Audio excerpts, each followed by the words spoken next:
Të nderuar dëgjues të radios 24, ju përshëndes me përshëndetjen më të mirë islame. Assalamu alaikum wa rahmetullahi taala wa barakatuhu. Është ky emisioni Fetaro Islam, udhëzimi që transmetohet drejt për drejt në radion 24 MHz FM, ndërkohë edhe në adresën elektronike në internet radio24.com. Të nderuar dëgjues, pra këtë të premte do të ligjeroj hoxha i nderuar Usame Morina. Paraprakisht më lejoni që për këtë hyrje për këtë emision të falenderoj fillimisht Allahun e lartëmadhëruar fuqiplot që na mundsoi edhe një herë të takohemi bashk. E përshëndetjet dhe selamet ja dërgojmë të dërguarit ton Muhamedit alayhi salam, familjes së tij të ndershme, sahabeve të tij dhe të gjithë muslimanëve të ndershëm që ndjekin rrugën e tij deri në ditën e gjykimit. Leoni të kujtoj para se të jap mikrofonin hoxhës nderuar dhe ta prezantoj temën që është përgatitur për sot. Ju kujtoj të nderuar dëgjues se edhe ju keni të drejtë të jeni pjesë e emisionit Fetaro Islam, udhëzimi, duke na dërguar pyetjet tuaja të llojeve të ndryshme që ju intereson të dini mbi fenë islame në telefonat fix fillimisht në 0280, pra ky është prefiksi 370-742, por edhe një lehtësi tjetër është se ju keni mundësinë e artë që të dërgoni vetëm një SMS në 044 400 920 dhe të parashtroni pyetje e gjithsesi me emrin e Allahut, pra hoxha i nderuar Usame Morina do të përgjigjet pyetjeve tuaja. I nderuari hoxh Usame Morina, kemi dëgjuar për disa hadithe që flasin dikun pra flitet për 3 grupe njerëzish që u arrin sevapi edhe pas veprave të tyre dhe pas vdekjes, dikun 7. A mund na thoni diçka më shumë në lidhje me këtë çështje? Bismillahirrahmanirrahim. Alhamdulillahi rabbil alamin. Wassalatu wassalamu ala rasulillah wa ala alihi wa ashabihi ajma'in. Ashtu qysh edhe e ceket ju pak më herët, në hadithe janë të përmendur ndonjëherë 7 grupe njerëzish, janë përmendur ndonjëherë 3 apo 4 e kështu me radhë, grupe njerëzish të cilëve u arrin sevapet e veprave të tyre që i kanë bërë për së gjalli, u arrin sevapet edhe pse ata janë të vdekur, edhe pse ata janë në varr. Si bazë të kësaj temës të sotme, e kemi marrur një hadith që i përmend 7 grupe njerëzish dhe në fund do t'i përmendim disa hadithe të tjera të cilat kanë gjëra shtesë përpos këtyre 7 grupeve, apo edhe i konfirmojnë ato 7 gjëra apo disa prej atyre gjërave që në realisht ndodhen brenda këtij hadithi. Prej mirësive të Allahut Azza wa Jall, prej mirësive më të mëdha të Zotit Xhalla Shanuhu ndaj robërve të vet, është se Allahu i lartësuar ja ka mundsuar njeriu që për me bë vepra të mira, në mënyrë që besimtari kur të bën vepra të mira tu arrin sevapet e tyre, sevapet e veprave të veta, edhe nëse ata janë të vdekur. Realisht është quajtur jeta në këtë botë, është quajtur jeta apo koha, jeta e veprave. Është quajtur kështu për arsye se njerëzit në këtë botë kanë mundësi të bëjnë vepra dhe për ato veprime do të shpërblehen për të mirë apo për të keq përpara Allahut. Gjithashtu Allahu Azza wa Jall, gjithashtu kemi Allahu i lartësuar, gjithashtu Allahu i lartësuar ka bërë që njeriu përderisa është në këtë botë, siç tham edhe e ka quajtur jeta e veprave, ahiretin apo jetën pas vdekjes, jetën në varr dhe ahiretin i ka quajtur jetë e llogaridhënies. Për arsye se njeriu i ndërprehen veprat e veta, njeriu është realisht nuk është i vdekur. Njeriu ose dënohet ose shpërblehet për veprat e veta që i ka bë në këtë botë. Prandaj është prej mirësive të arta që Allahu Azza wa Jall edhe pse e ka bërë jetën në varr, e ka bërë që njeriu të mos ketë mundësi më të bëjë asnjë vepër. Allahu Azza wa Jall ja nxjerr njeriu shpirtin prej trupit, dhe me nxjerrjen e shpirtit prej trupit njeriu konsiderohet në këtë botë i vdekur. Mirë po Allahu Azza wa Jall me veprat që njeriu i ka bërë gjatë jetës së tij, ja ka dhënë mundësinë e mirë që ai të fitoj sevape, ai të fitoj shpërblime, për arsye se veprimet e tij, për shkak të veprimeve të tij, njerëzit muslimanët përfitojnë edhe pas vdekjes. I dërguari i Allahut Azza wa Jall, Muhamedi sallallahu alaihi wasallam, e ka përmendur një hadith, në një hadith 7 gjëra apo 7 grupe njerëzish, të cilëve u arrin sevapet edhe pas vdekjes, edhe pas vdekjes, ku ata janë të realisht mund të quajmë janë të robëruar për arsye se s'kan mundësi me vepru. Ju arrin sevapet e veprave, e gjërave, edhe pse ata janë të vdekur. Hadithin e transmeton Enes radiallahu anhu, ku pejgamberi alayhi salatu wasalam thot: "Sab'un yajri lil 'abdi ajruhunna wa huwa fi qabrihi ba'da mauti." Thot 7 gjëra janë ato të cilat 7 gjëra janë ato të cilat besimtari përfiton edhe pas vdekjes, edhe atëherë kur ai është në varr. Gjëja e parë është men 'allama 'ilman. Thot ai i cili jep dituri të dobishme, ai i cili tregon, i mëson njerëzit dituri të dobishme. Gjëja e dytë është au ajra nahran, au hafara bi'ran, au gharasa nakhlan, au bana masjidan, au warratha mushafan, au taraka waladan yastaghfiru lahu ba'da mauti. Unë i cekat edhe këto 6 gjëra të gjitha arabisht, në mënyrë që të mos ndalemi edhe një herë t'i lexojmë arabisht. Gjëja e parë pra ishte kush e mëson dikë me një dije të dobishme. Gjëja e dytë është rregullimi i një rrjedhje i rrjedhave të lumit. Këtë do ta shpjegojmë më vonë se çka është qëllimi i kësaj. Gjëja e tretë është hapja e ndonjë pusi. Gjëja e katërt është të mbjellurit e ndonjë hurmeje. Gjëja e pestë është ndërtimi i xhamisë. Gjëja e gjashtë është kur dikush e trashëgon një mushaf, një Kur'an. Dhe gjëja e shtatë është ai i cili e lë ndonjë fëmijë të hajrit dhe që lutet për prindin e vet pas vdekjes. Këto janë 7 gjëra të cilat janë përmendur në këtë hadith, ndërsa ti besimtar ki kujdes që të përfitosh nga këto veprime, nga këto gjëra, përderisa ti je në jetën ku mund të punosh. Prandaj për neve mbetet që të shpejtojmë edhe të mundohemi që të veprojmë vepra të llojit të tillë sa më shumë, para se të përfundoj jeta e kësaj jeta në këtë botë, dhe përpara se të kaloj afati i jetës son.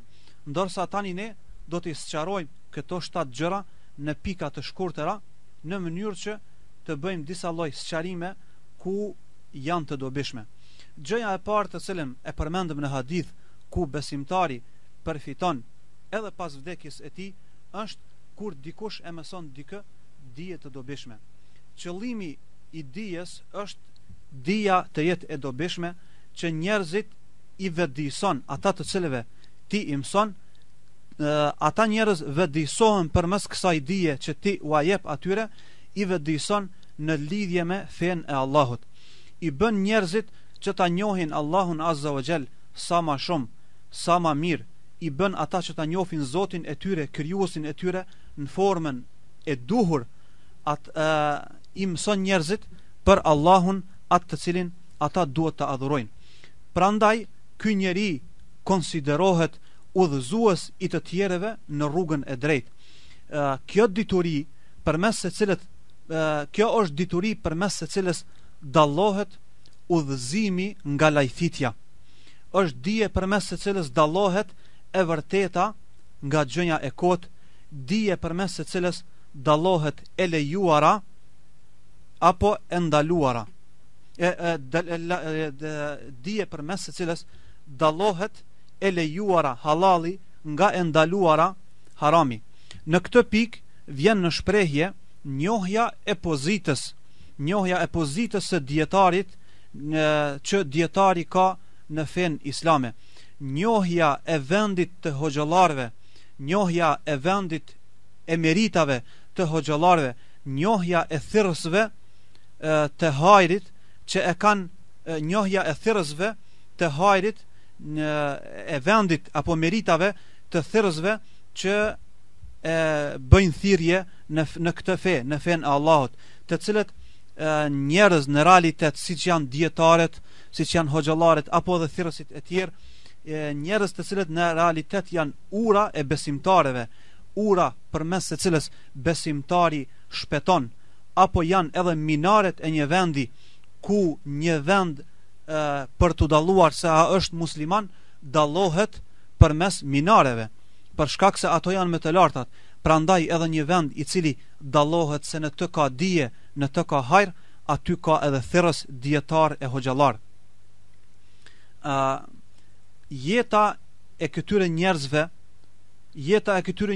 është pasuri për një kombë, për një popull, ndërsa vdekja e tyre padyshim se është prej fatkeqësive më të mëdha të atij populli, të atij umeti.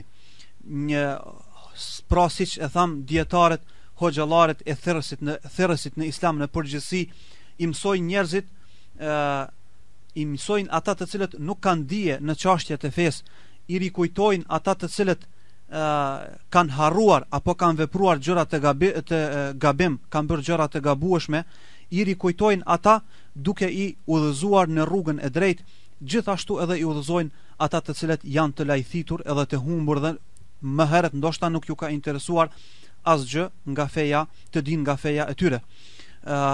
Nuk kihet frikë nga ata njerëz, nga këta hoxhallar, nga këta njerëz, nuk duhet të pasur frikë se ata e dëmtojnë dikend, nuk duhet të pasur frikë se ata i shkelin gjykimet kufejt e Allahut Azza wa Jall, nuk duhet pasur frikë se ata u bëjnë pa drejtësi njerëzve. Pra këta janë thirrësit, këta janë njerëzit e drejtë të cilët në realitet i udhëzojnë njerëzit, të cilët në realitet e trashëgojnë dijen e duhur tek njerëzit dhe përmes kësaj dije njerëzit e adhurojnë Allahun Azza wa Jall ashtu siç kërkohet prej tyre. Në kohët e vjetra është thënë dietari vdes ndërsa mbetet libri i tij.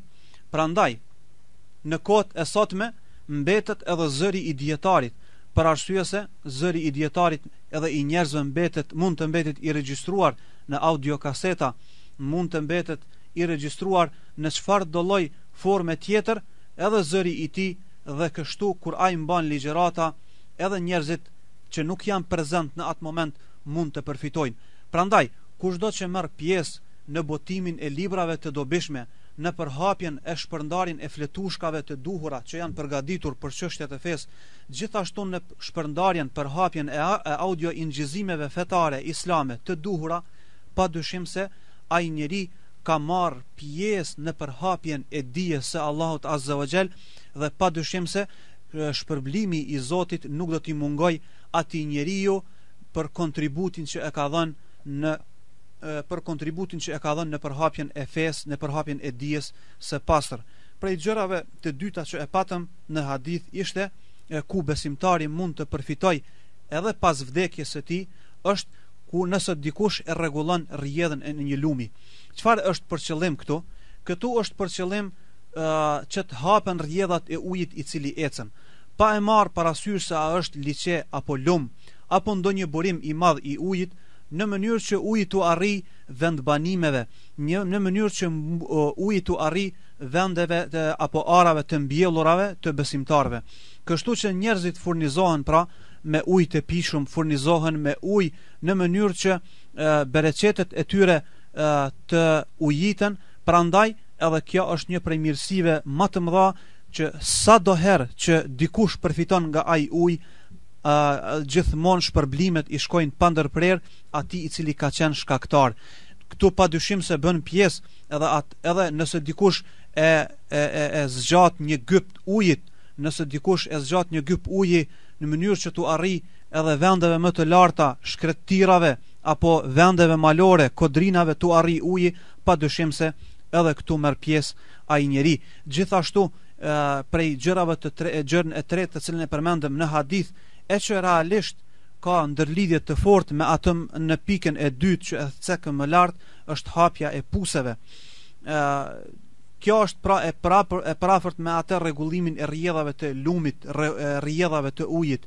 Në sunetin e pejgamberit alayhisalatu wasalam ka ardhur një hadith madhështor, të cilin e transmeton Ebu Huraira radiallahu anhu, sahabiu, një nga 7 sahabet që më shumë ti kanë transmetuar hadithe nga i dërguar i Allahut azza wa jall, pejgamberi Muhammed sallallahu alaihi wasallam. E ka transmetuar një hadith të shumë domethënës, e ka transmetuar një hadith nga pejgamberi alayhi salam, të cilin edhe hoxhallarët më herët e kanë marrë shembull për mirësinë që duhet pasur besimtari, qoftë edhe ndaj kafshëve. Hadithi thot kështu: përderisa një njeri ka qenë në rrugtim, në shkretir, dhe ishte shumë i etur, duke ecur në shkretir, ka has në një pos në të cilin ka zbrit edhe ka pri ujë prej atij pusi. Kur ka dal prej pusit, e ka pa një qen i cili nga etja e fort, nga etja e rënd që e ka pas, ka lëpir edhe rërën, ka lëpir edhe tokën. Në atë mënyrë njeriu kur e pa njeriu ky njeri qenin në atë gjendje të rënd, mendoi edhe tha: ky qen ka etjen të cilën unë e kisha më herët. Pra njeriu ka mendu për mundësinë që e ka pas, për etjen e rënd që e ka pas vet. Mirë po, mundësia e tij ka qenë që të zbres poshtë në pus edhe të pi ujë. Mirë po, këtë mundësi nuk e ka pas qeni që të zbres në pus edhe të pi ujë. Çfarë ka bërë ky njeri? Në këtë rast thot, ai njeri pa menduar fare, zbriti edhe një herë në pus, e mbushi këpucën e tij me ujë dhe i dha qenit të pi ujë nga këpuca e tij që e ka mbush me ujë në atë pus. Në këtë prandaj për këtë veprim thot pejgamberi alayhisalatu wasalam, Allahu azza wa jall e falenderoi këtë rob. Pra kjo është një mirësi e madhe. Allahu azza wa jall thot e falenderoi këtë rob dhe ja fali atij mëkatet që i ka bërë më herët. Kjo është një pikë mirësive shumë të mëdha. Prandaj kur dikush e hap një pus, i jep mundësi të tjerëve që ata të pinë ujë, ja ofron ujin afër.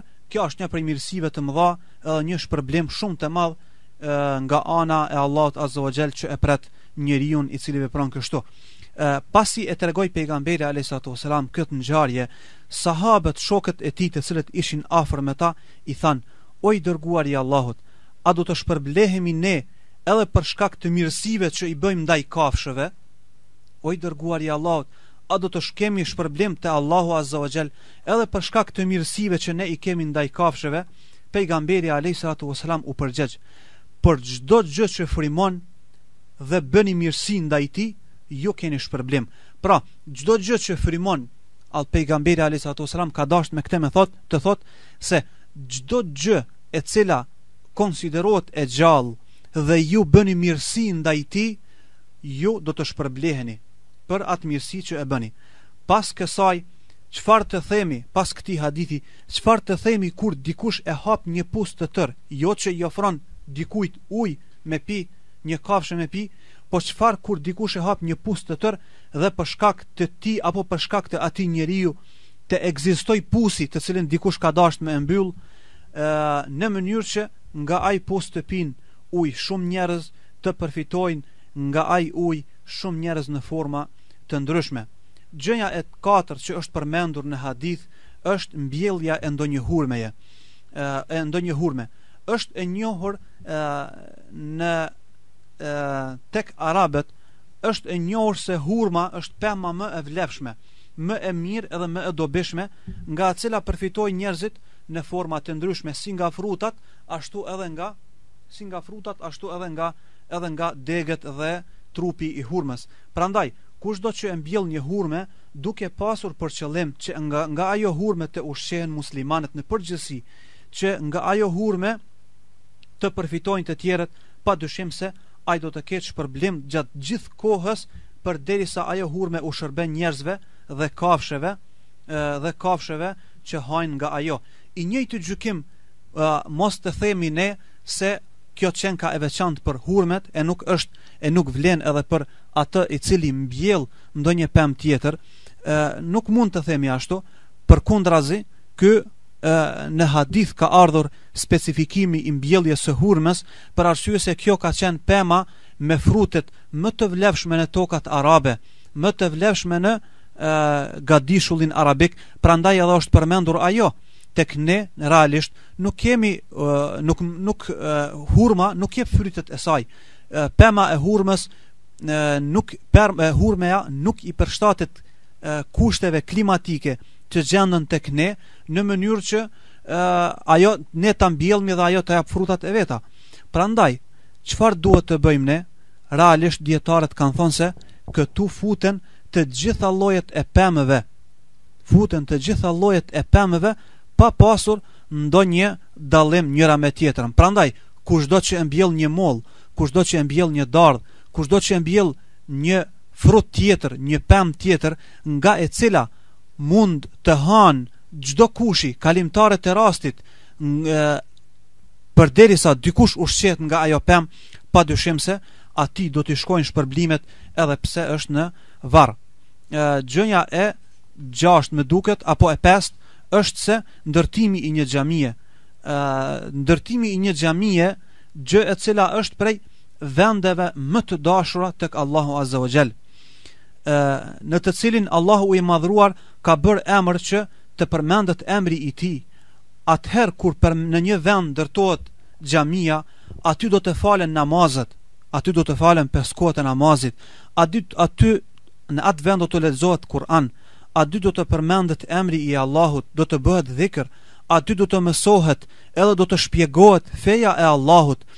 Në atë vend do të mblidhen muslimanët për dobi të tjerat të cilat arrihen apo bëhen veprime të cilat mund të bën brenda xhamis. Për këtë arsye, pra ndërtimi i xhamive e ka shpërblimin shumë të madh. Transmetohet një hadith të cilin e kemi dëgjuar shumë shpesh nga hoxhallarët, ku pejgamberi hadith të cilin është shumë madhështor, është shumë nxitës për neve, për ata të cilët kanë mundësi të japin qoftë edhe një kohë, të japin edhe një cent apo një kokër gruri, në mënyrë që të ndërtohet një xhami. Thot pejgamberi alayhi salatu wassalam: men bana masjidan yabtaghi bihi wajha Allahi bana Allahu lahu mithluhu fil janna. Thot kush e ndërton për hir të Allahut një xhami, Allahu atij njeriu do t'i ndërtoj një të tillë, një shtëpi në xhennet. Kjo është një prej mirësive më të mëdha. Ky është një premtim shumë i madh nga Allahu Azza wa Jall për atë i cili ndihmon në ndërtimin e xhamive. Nuk mund të themi prandaj ti o besimtar, nëse gjen mundësi të japësh qoftë edhe 1 euro në valutën të cilën ne e përdorim, themi nëse ti gjen mundësinë të japësh 1 euro, 2 euro, nuk është asgjë e keqe. Ti ato janë mundësitë e tua, jep në mënyrë që të ndërtohet një xhami për hir të Allahut Azza wa Jall, në mënyrë që ti të jesh pjesëtar i një shtëpie të veçantë për ty në xhennet tek Allahu i lartësuar. Gjëja e 6 të cilën është përmendur në këtë hadith është të trashëgosh ndonjë mushaf apo ndonjë Kur'an që ne i thomi.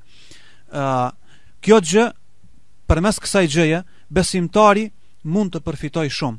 Për çfarë arsye? Për arsye se dikush mund të botoj, mund të jap në mënyrë që të botohet një mushaf, një Kur'an. Dikush i blen mushafat me shumicë edhe i shpërndan ato, apo i dërgon nëpër xhamia edhe i lën si vakëf, që dikush nga ata mushafa, ata të cilët futen në xhami të lexojnë, ata hoxhallar të cilët i mësojnë nxënësit, të kenë secili nga një mushaf qoftë edhe në shtëpi apo qoftë edhe në xhami. Dhe e kështu me radhë, pra përmes kësaj gjëje ka mundësi të bëhet shumë mirë, të bën vepra të mira. Shpërblim pra ki përderisa dikush lexon një shkronjë nga ai mushaf, nga ai Kur'an të cilin ti e ke dhënë për hir të Allahut, përderisa lexohet në të, gjithmonë shpërblimet do të arrijnë ty edhe pas vdekjes. Nëse dikush udhëzohet përmes leximit të atij mushafi, lexon në atë mushaf edhe ndikohet. Shembull, nëse unë e kam dhuruar një mushaf dhe lexon filani prej atij mushafi, tjetri që e lexon që e dëgjon leximin prej atij mushafi udhëzohet në rrugën e Allahut, përderisa ai njeri bën veprat e mira si shkak i udhëzimit që e ka marrë nga ai mushaf, padyshim se shpërblimet do të më arrijnë edhe mua, i cili kam qenë shkaktar që ai mushaf të gjendet në dorën e atij lexuesi.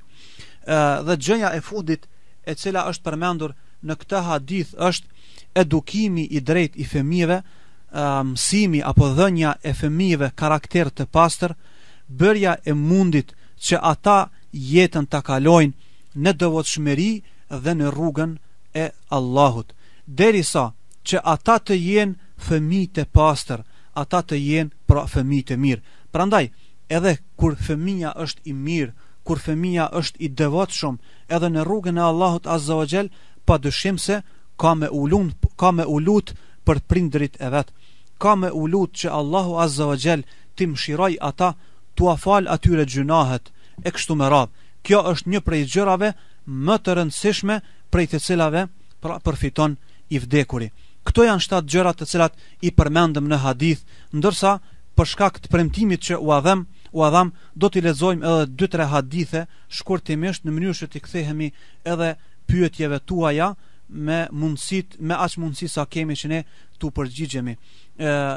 Thot në një hadith të transmetuar nga Ebu Hurajra, ku pejgamberi alayhi salatu wasalam ka thënë, ajo që e përcjell njeriu prej veprave të tij edhe pas vdekjes është dituria të cilën e përhap njeriu tek të tjerët. Sikur qysh e cekëm edhe më herët, fëmia i mirë i cili lutet për prindrit e vet, lënja trashëgimi e mushafit e Kur'anit, ndërtimi i ndonjë xhamie, shtëpinë që ai njeri e ndërton për përfitime shoqërore, rregullimi i rrjedhave të ujit të lumit, apo çdo pasuri të cilën ai e jep sadaka nga pasuria e tij gjatë kohës kur ai ka qenë i mirë me shëndet, ndërsa mirësia e tij pra i shkon edhe pas vdekjes. Na ka mbetur këtu në fund do ta sqarojmë këtë, ndërtimi i ndonjë ndërtese me për përfitime të tjera, për përfitime shoqërore. Lexojmë një herë hadithin tjetër, ku thot pejgamberi alayhisalatu wasalam, 4 personave u arrin sevapet edhe pas vdekjes. Ai që vdes i lidhur, i robëruar për hir të Allahut, kjo është një prej të veçantave që nuk është përmend në hadithet paraprake. Ai që vdes i lidhur, i robëruar për hir të Allahut, pra përderisa luftohet për hir të Allahut Azza wa Jall, atij njeri do t'i dhe përderisa ai ka vdekur në atë gjendje, shpërblimet që do t'i arrin atij në vazhdimsi për shkak të formës të cilën ai ka, në mënyrës se si ai ka vdekur.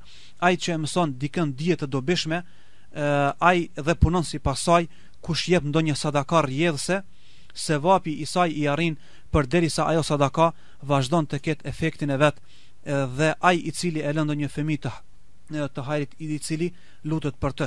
Dhe për fund po përmend me një hadith të cilin ndoshta e keni dëgjuar të gjithë dhe e keni dëgjuar më së shpeshti, ku pejgamberi alayhisalatu wasalam thot, idha mata al-insanu inqata'a anhu 'amaluhu illa min thalath, illa min sadaqatin jariyah aw ilmin yantafa'u bihi aw waladin salih yad'u lahu. Ka thon, kur të vdes njeriu, veprat e tij i ndërpriten përveç në 3 raste, kur në rastin e parë sadakaja rrjedhse, dietari nga i cili përfitojnë të tjerët, ose fëmia i mirë që lutet për prindërit e vet.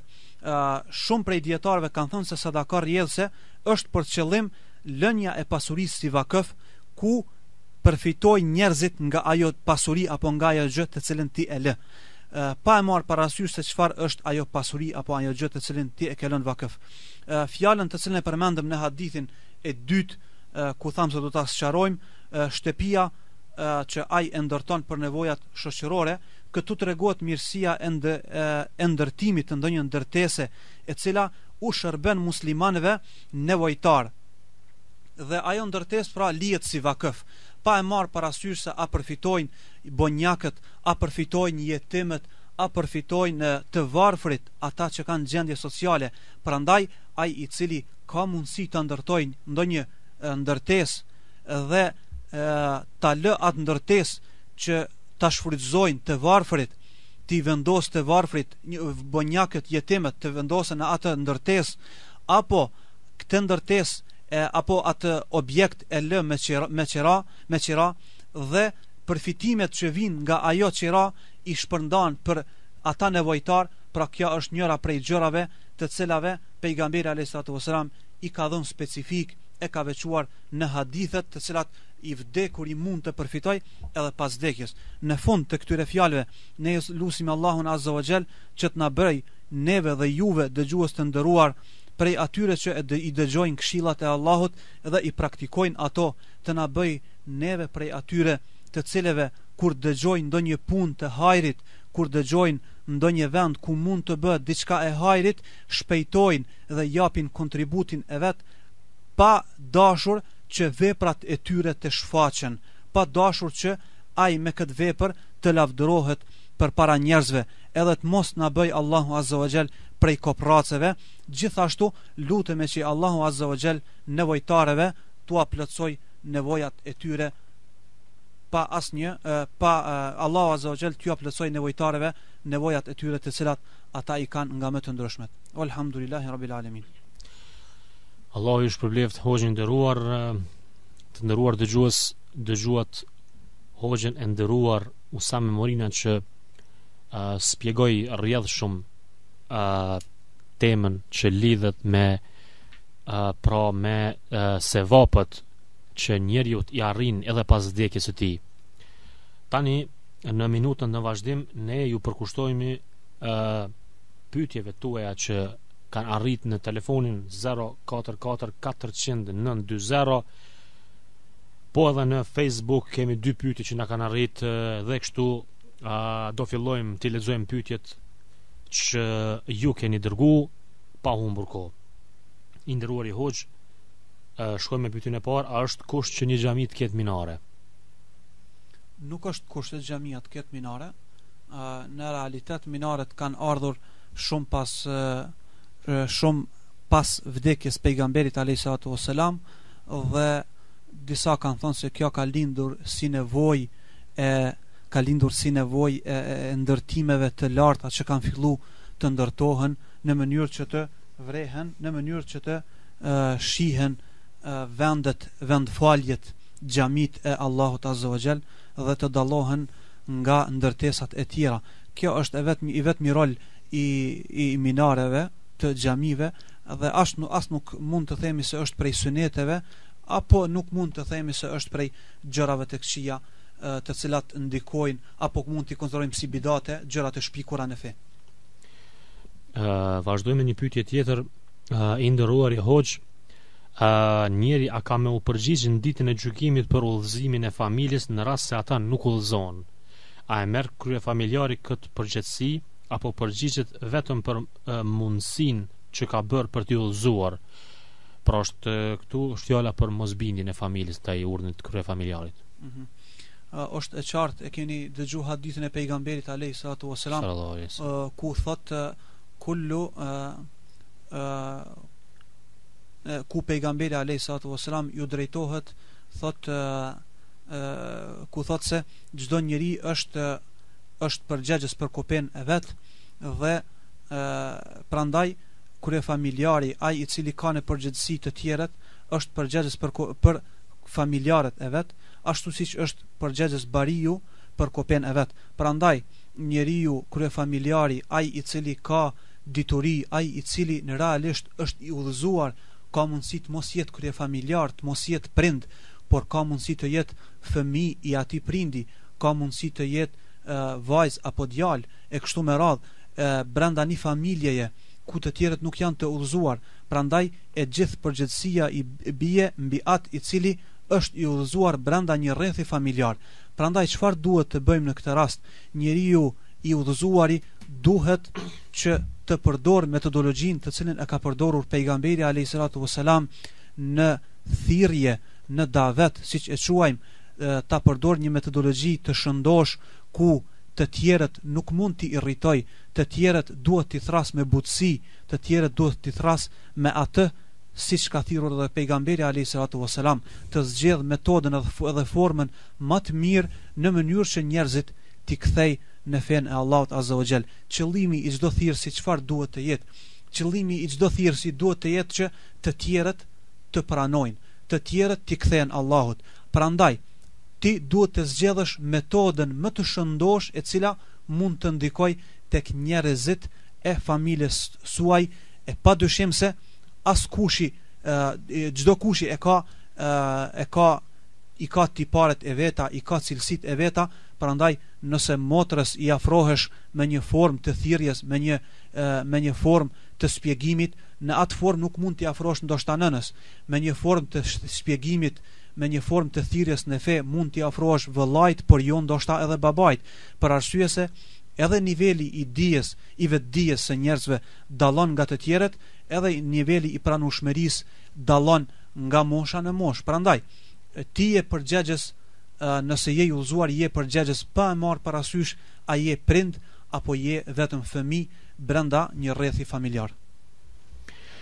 Po, vazhdojmë me tjetër pyetje që ka ardhur në telefonin celular 044 400 920 në emisionin Fetar o Islam udhëzimi. Këtu na ka pyetur motra jonë në Islam, na ilja, mirë po pyetja nuk është formuluar mirë, apo ka shumë gabime ndrejtshëm, mirë po unë arrita ta zbërthej se çka ka dashur me thonë, apo cila është arsyeja, çka ka dashur me pyet.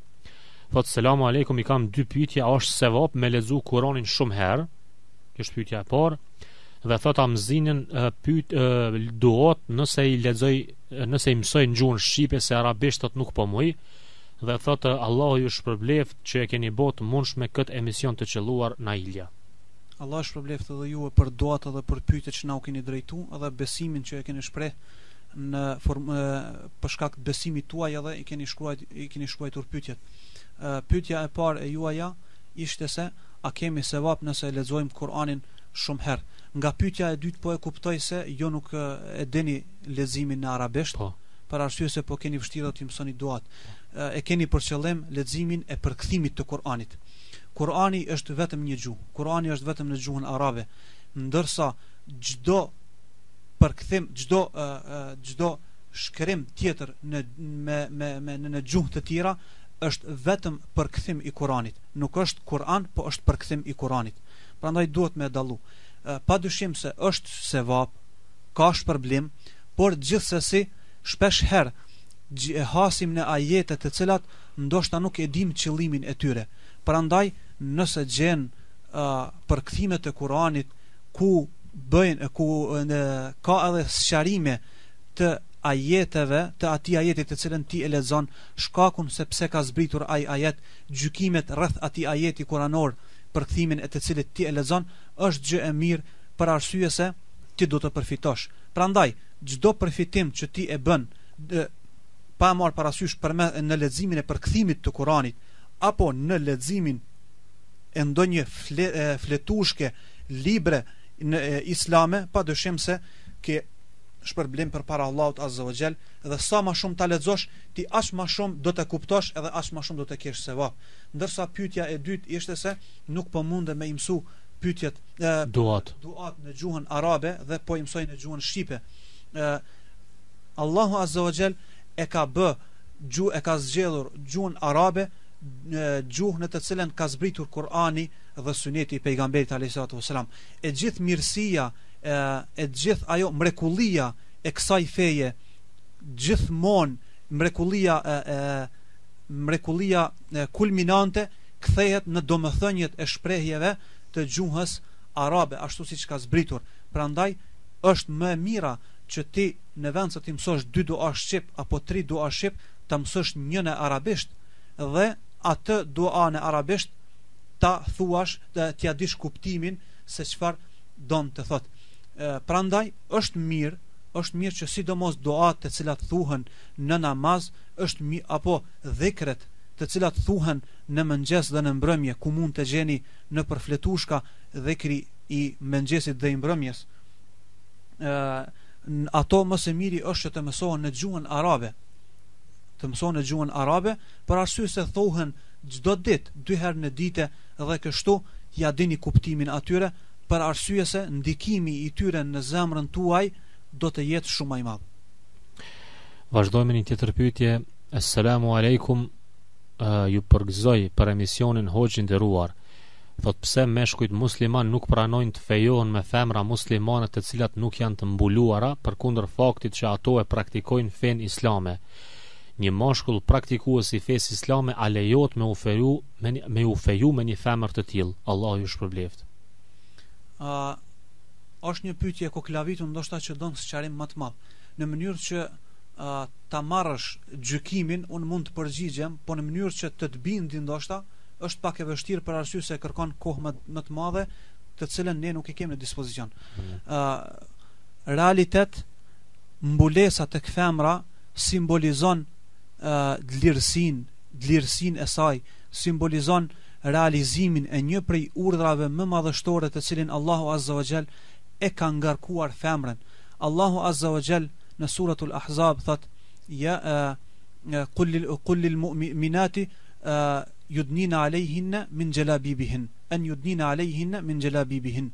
Thot Allahu Azza wa Jall, në urdhëroi gratë e besimtarëve, nënat e besimtarëve, që të mbulohen me që të mbulojnë zbukurimet apo bukuritë e tyre. Kjo është një urdhër i Allahut Azza wa Jall, pas të cilit nuk ka asnjë diskutim. Prandaj, ajo që e praktikon fen islame, ajo femër, padyshim se prej praktikave kryesore të fesë islame është mbulesa. Ajo e ka të ndaluar që bukuritë e veta t'i shfaq, për arsye se Allahu Azza wa Jall e ka dalluar femrën nga mashkulli, mashkullin e ka dalluar nga femra dhe e ka bërë që femra ta mbuloj pjesët e trupit në mënyrën e duhur. Prandaj edhe çdo femër e cila nuk e kryen këtë urdhër duhet pasur frikë nga Allahu Azza wa Jall, duhet t'i kthehet islamit dhe për pos faljes së namazit duhet që më njëherë ajo të mbulohet. Një zemër e pastër islame, një zemër e mbushur me iman, padyshim se këtë nuk e konteston. Ndërsa a duhet të fejohet një besimtar musliman praktikues i fesë me një femër e cila është e pambuluar,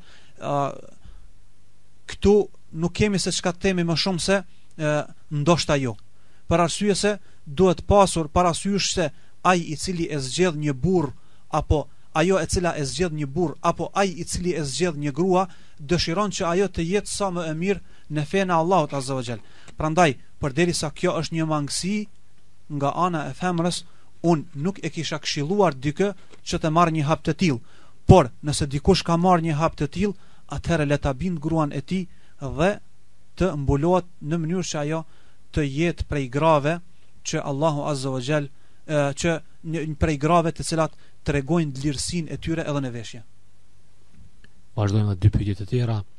Assalamu alaikum, Radio 24 dhe ju e hoq, dashta më ju pyet, nëse një jetimi ja plotësojmë gjitha kushtet, por nuk dëgjon, ai priton me bo namaz, punë të tjera, a hym gjuna, thot, me i bërtit edhe me dënu? Shembull, kërkon me i ble ndoj gjë, mos me ja ble. Faleminderit dëgjuesja.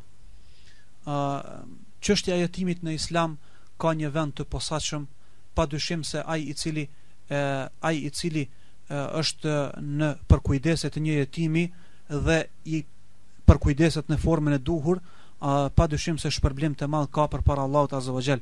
Dëgjoni një prej ngjarjeve të pejgamberit alayhis salatu wassalam, ku pejgamberi alayhis salatu wassalam ka qenë pothuajse mbikëqyrës i Enesit radhiyallahu anhu, dhe Enesi radhiyallahu anhu i ka qenë shërbëtor i pejgamberit sallallahu alaihi wasallam. Një ditë prej ditësh, thot Enesi, tregon sjelljen që e ka pasur pejgamberi alayhis salatu wassalam me të, edhe pse ai ka qenë shërbëtor i tij. I ka thonë, Enes e ka dërgu që ai t'ja krye një punë. Thot Enesi, thot, unë thot si i ri, si i voglosh, thot kam dalë, thot edhe i kam pa fëmijët duke lozur jashtë në obor. edhe kur kanë dalë thot i kam pa fëmijët, jam habitur me fëmijët, edhe kam harruar me e kry obligimin apo kërkesën që ma ka dhënë pejgamberi sallallahu alaihi wasallam. Thot pas një kohe, thot doli pejgamberi alaihi wasallam nga shtëpia e tij dhe më tha: "O Enes", thot më ka lëmuar flokun dhe më ka thënë: "O Enes", thot vazhdo lojën. Edhe do thot pejgamberi alaihi wasallam as nuk e ka shqetësuar asnjëherë fëmijët Enesin apo edhe ata shërbëtorët e tjerë të cilat kanë qenë të ri me ndonjë fjalë.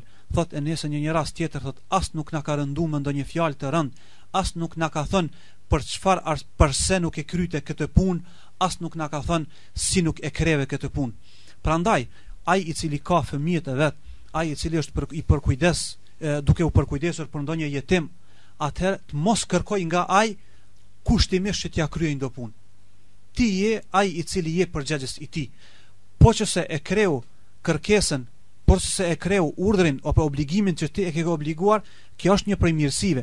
Po që se nuk e kryen, atë andaj është sillur edhe vet pejgamberi alayhis salam me fëmijët, me jetimet edhe me ata të cilët kanë qenë shërbëtorët e tij. Nuk mendoj se është formë e mirë që të dënohet fëmiu me ndonjë gjë, mirë po edhe të mos teprohet që t'i blihet çdo gjë që ai kërkon. Sillun formën e duhur me fëmin, plotsoja kushtet që duhet plotsuar dhe ke kujdes sidomos me jetimin, për arsye se kur ta hidhrosh jetimin është një prej mëkateve më të mëdha edhe një prej këshillave më madhështore që pejgamberi alayhis salam i ka këshilluar njerëzit për kujdes ndaj tjetrit, është këshilla ndaj për kujdeses ndaj jetimit. Assalamu alaikum Hoxha Efendi, unë që një vit po fal apo nuk po muj me mësu vet. Mu fal po veç me çik temën. Mirë, është shumë mirë, përderisa e ki vajzën në shtëpi, ajo falet dhe falu edhe ti me te. Nëse jeni vetëm ju dyja në një dhomë, atëherë bën që ajo ta ngrit pak zërin, ta lexoj elhamin e kështu me radhë me zë, që ta kujtoj ty që kjo thuhet në këtë elhami, thuhet shembull në fillim, ta kujtoj ty që në ruku thuhet subhana rabbil azim e kështu me radhë. Ajo çka është më rëndësi, nuk mendoj se është mirë që ti të falësh të gjitha sunetet e namazeve. Nëse dreka, siç e dimi ne se i ka 10 rekate, realisht dreka i ka vetëm 4 rekate farz. Ato tjerat janë sunet. Prandaj ti mësohu një herë që me e fal 4 rekate të drekës. Kështu fali çdo herë. Kur ti mëson me i fal 4 rekate të drekës, pastaj mundesh me i fal edhe sunetet. Për arsye se ty të bën shumë rekate brenda ditës, 4 në mëngjes, 10 në drekë, 8 në ikindi e kështu me radhë, të bën shumë. Prandaj unë të kisha thonë që një herë fali vetëm farzet në mënyrë që ti mësosh edhe të jesh e pavarur që të falesh vetë. Kur ti i mëson ti falesh farzet, obligimet, kalo në mësimin se si falen edhe sunetet. Allah i të ndihmoft. Assalamu alaikum Hoxha Efendi, unë ka 300 herë thamë stakfirullah edhe la ilaha illallah, a bon me thonë edhe pa abdes? Bon me thonë edhe pa abdes. Allahu Azza wa Jall i ka lavdëruar ata të cilët bëjnë dhikr. Thot Allahu Azza wa Jall: "Alladhina yadhkuruna Allaha qiyaman wa qu'udan wa ala junubihim wa yatafakkaruna fi khalqi as-samawati wal ard." E kështu vazhdon ajeti. Thot Allahu i lavdëron ata të cilët e përmendin Allahun, thot ata të cilët e lavdërojnë, e përmendin Allahun në çfarëdo pozite, të shtrirë, në këmbë, ulur e kështu me radhë, dhe meditojnë në krijimtarinë e Allahut Azza wa Jall. Prandaj dietarët kanë thënë se nuk është e caktuar dhe nuk është e emëruar që njeriu të mos e përmend Allahun Azza wa Jall kur ai është me papastërti të vogël apo me papastërti të madhe. Prandaj edhe nëse je xhunub apo je pa abdes, nuk ka kurrë farë pengesë që ti ta përmendesh Allahun e lartësuar. Ndërsa për vlerën e dhikrit, thot pejgamberi alayhis salam, kush thot astaghfirullah wa atubu ilej 100 herë brenda ditës, thot ghufira lahu khatayahu walau kana mithlu zabadil bahr. Thot kush thot astaghfirullah wa atubu ilej nga 100 herë në ditë, ati thot do t'i falen në mëkatet, edhe nëse ato janë sa shkuma e detit. Allahu të ndihmoft që ta përmendesh sa më shumë Allahun Azza wa Jall në çfarëdo forme, mos u bë në asnjë formë koprace, por gjithmonë përmende Allahun, Allahu do të përmend ty. Fadhkurullaha, siç thot fadhkurullaha yadhkurukum, përmendeni Allahun, Allahu ju përmend ju. Dhe për fund, hoxhi nderuar, mendoj se pyetja në vazhdim duhet mbetet për ndonjë ditë tjetër, sepse ndonë se unë po lexoj pyetjen. Vllau ynë i nderuar thot: "Selamu aleikum." Thot: "Nëse keni mundësi shkurtimisht me sqaru kuptimin e shahadetit, shirkun e madh e shirkun e vogël." Mendoj se kjo don një emision i tërë që të sqarohet, mirë po fjala e fundit është nga ona juaj, i nderuari hoxh. Për shkak të peshës së pyetjes suaj, padyshim se kjo është pyetje shumë e vend, shumë e madhe, dhe padyshim se edhe nevoja që njerëzit ta dinë këtë përgjigjen e kësaj pyetjeje, dhe do të kisha përgjigjur me kënaqësi, mirë po për shkak të kohës të cilën ne edhe e kemi të i kaluar, do ta lëm që herën e ardhshme inshallah, ose hoxha Blerim në të premten e ardhshme, ose unë në pas 2 javë ditësh do të jemi në përgjigjen e pyetjes suaj. Ju mos harroni, na ndjekni edhe atëherë dhe do të gjeni përgjigjen të cilën e keni kërkuar. Allah ju shpërbleft. Faleminderit i nderuari hoxh Usame Morina, Allah ju shpërbleft me xhenetin Firdaus për prezencën tuaj dhe për shtjellimin e temës mbi ata njerëz që do t'i arrijnë sevapet edhe pas vdekjes së tyre, po ashtu dhe arritët t'i përgjigjen i pyetjeve të dëgjuesve tanë, të mos i mbesim borxh asnjërit nga ta përpos pyetjes të fundit, që mendoj se ka nevojë për një temë të tërë. Të nderuar dëgjues, këtu do të përfundon emisioni Udhëzimi për sot. Unë ju falenderoj për vëmendje. Allahu i lartë mëdhëruar ju shpërbleft edhe juve për sabrin edhe për pyetjet tuaja që keni arritë të dërgoni. Ndërkohë, mos t'i mbesëm borxh një selam, një përshëndetje nga Meka, Arabisë Saudite, i shkon drejtorit të Radios 24 dhe një falënderim i veçantë vjen nga Meka, nga hoxha ynë i nderuar Rushdi Buzuku, që ishte bashk udhëhec i emisionit apo në gjatë muajit të madhërisëm të Ramazanit. Pra dha ishte një prej ligjëruesve që ishte i rregullt dhe që e përshëndet Shefket Keshmezi dhe falenderon për mundësinë që po na jep Radio 24 që të mbajmë emisionin Fetaro Islam. Të nderuar dëgjues, emisioni ynë i radhës është të premten tjetër nga në po të njëjtin termin, pra nga ora 18 me hoxhën e nderuar Blerim Krasniqi. Allahu ju shpërbleft, ju falenderojmë për fund, ju përshëndesim me përshëndetjen më të mirë islame. Assalamu alaikum wa rahmatullahi wa barakatuhu.